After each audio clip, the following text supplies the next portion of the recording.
What's good, guys? Welcome back to another video. Today we're going to talk about Bitcoin, we're going to talk about ETH, we're going to talk about Sol, just like usual. Most importantly, just understand that the higher time frame is starting to shift now. It looks like the bottom may be in. I'm going to discuss that later as well. And also the setup for today is going to be much more straightforward compared to yesterday. But speaking about yesterday, let's get into just breaking down the trade from yesterday real quick. Ultimately, both of the scenarios that I mentioned yesterday ended up happening where, it said that price would come here and then ultimately it may bounce. Now, the timing was, the weird part where roughly around the time during the New York session at around 9:30, you ultimately ended up pumping, not by much, and then you ended up dumping, not by much either.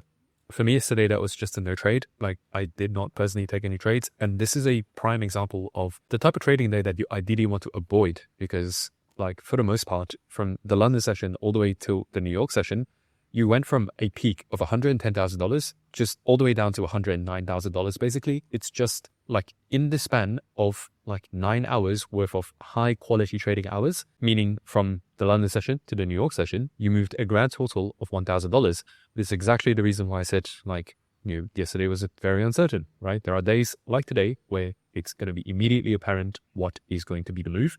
And yesterday was not one of those days. And ideally, you want to be avoiding days like yesterday, just straight up no trade. There is a saying, and I'm sure you've heard it before, not every day is a trading day. Not every week is a trading week, but in terms of the trading day, that is very much true. As a beginner, you may not realize it, but as you do this more and more, you will come to realize the meaning behind that statement. And it is true. They're not trying to, scam you. They're not trying to lie to you. Now, just to give you an example of, let's just use these recent couple of weeks where the US government has been going through a shutdown. And because of that, the price action has just been a lot more uncertain, right? In the sense that you are not getting very clean directional movement. You are more so getting range type of movement, right? If you take a look at price action here, very tight range. For the most part, you've just been trading in between the range of $130,000 to let's say $106,000. And you've been doing this for a good solid couple of weeks.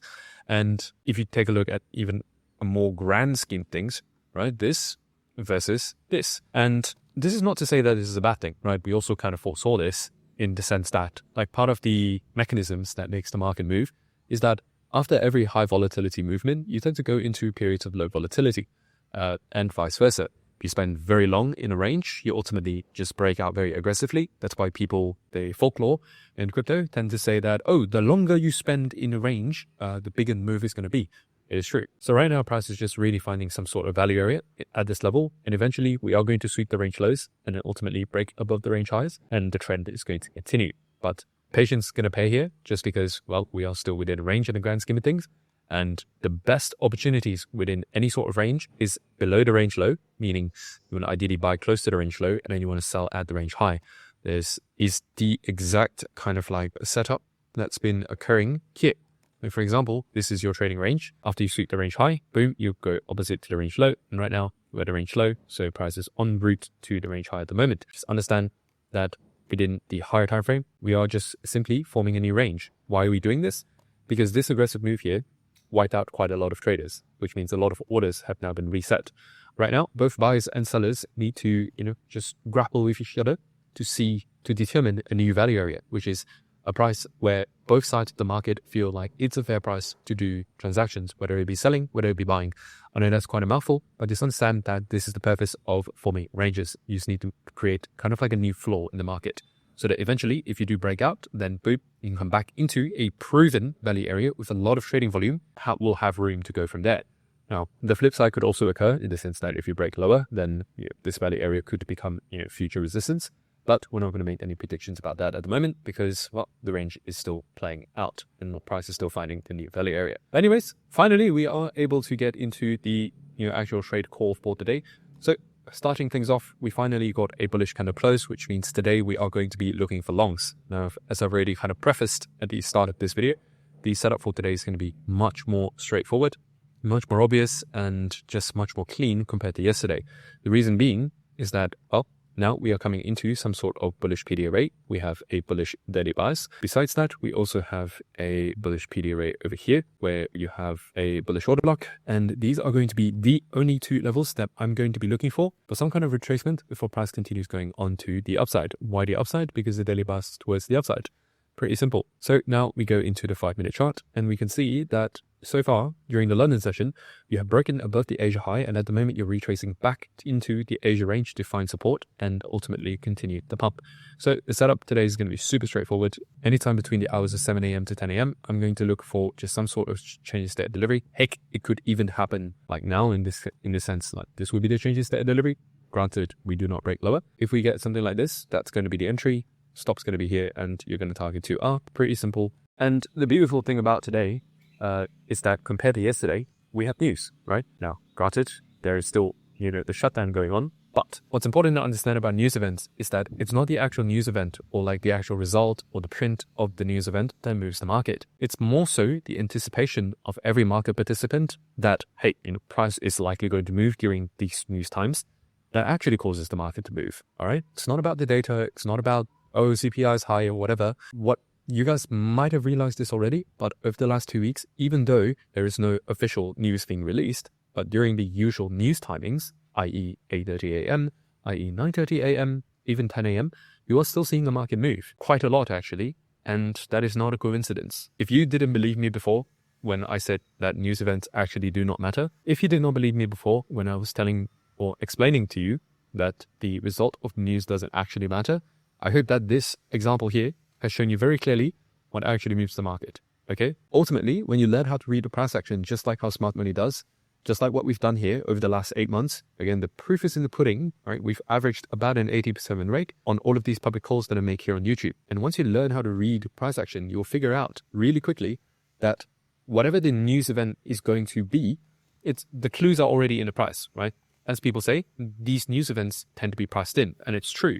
So many times we're like, all right, today's going to be bearish, and we read that during the London session, and then during the news itself, oh yeah, it's super bearish news and price dumps. But how were we able to know that? Well, you read it in the price action. So anyways, in terms of the price action today, I think it's looking pretty bullish. And there is one last scenario that we can talk about, is that in the event that by the time you watch this video, price breaks, or at least you get a 1 hourly close above 111,400, that would mark this as a new potential order block. And during the New York session, you basically just continue trading this to the upside. But the ideal trading time for today is going to be an hour before news until the hour after news. So start looking at the chart, start looking for these entries at around 7:30 a.m. New York, and then, potentially look for the move to finish or to conclude at around 11 a.m. New York. That's going to be your ideal trading window. Now, worry not, if I do take a trade today, I will be posting them onto Twitter at _the_art_of_crypto. So feel free to follow me if you want to just kind of live trade alongside with me. But otherwise, yeah, we're already getting that change in state of delivery. So by the time you watch this video, hey, this could have potentially happened already. This, by the way, was already posted onto my Twitter, which, by the way, check out how cool the office looks. I'm in the process of reviving my personal account. So go show some love to that post. And I'm going to be sharing more and more snippets of daily life and, of course, during my travels, because I'm always traveling. Anyways, yeah, take a look here. This is the setup that I called. Super obvious once you learn how to read this, it becomes pretty obvious. But otherwise, it's time now to look at, just one final thing to discuss regarding Bitcoin is that in the event that price just straight up, continues to dump on the 5-minute from this point onwards, if it continues to dump all the way into 7:30, into 8:30, into 9:30, it means that we do not have the necessary confirmations to, confirm a long trade, because it doesn't matter what we think, right? We think that at the very least, based on the system that I've been using to achieve that 80% win rate, fair gap here and the order block here is very likely to act as support. But that is just my opinion. There is also the other point where the market also has to show me that, hey, my idea is correct. The market has to show me that it agrees with the idea before I can jump in. And so in this case, I need to see that 5-minute changes their delivery, which is kind of what is happening right now on the 5-minute chart. Hasn't happened yet because we still need a candle close at this level. But I hope you see what I mean when I say confirmations. Without the confirmations, you're just going to be jumping in blindly based on what you think. And it's very rarely that our opinions is going to hold any sort of power over the markets.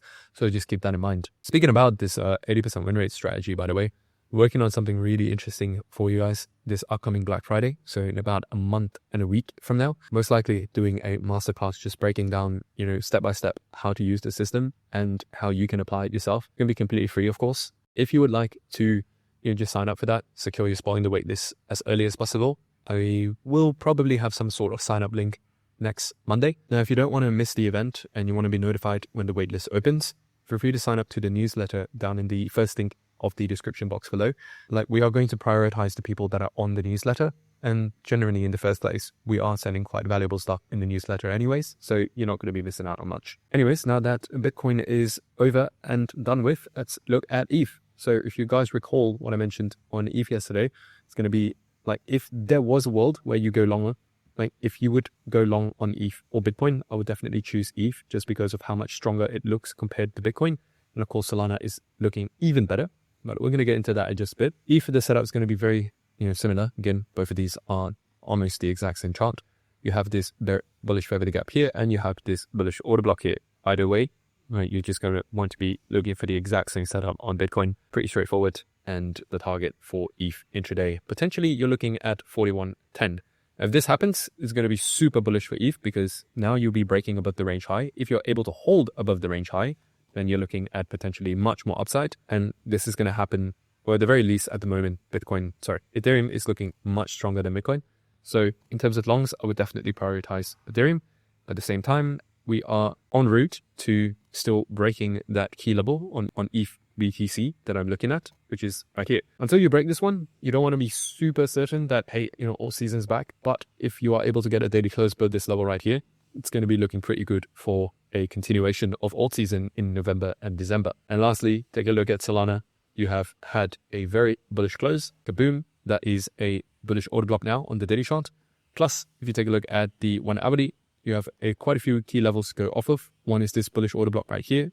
That's a liquidity level. So in the event that you super liquidity level, you're going to be looking at something like this, where this becomes your new bullish order block. So pretty straightforward. Ethereum, Solana, all of these up exactly the same chart. If you're going to go long on any one of these, my only word of advice is to pick one and not go long on all of them at the same time. That is a stupid thing to do. Ultimately, these are all cryptos, which means that if Bitcoin dumps, well, everything's going to dump. And if Bitcoin pumps, everything's going to pump.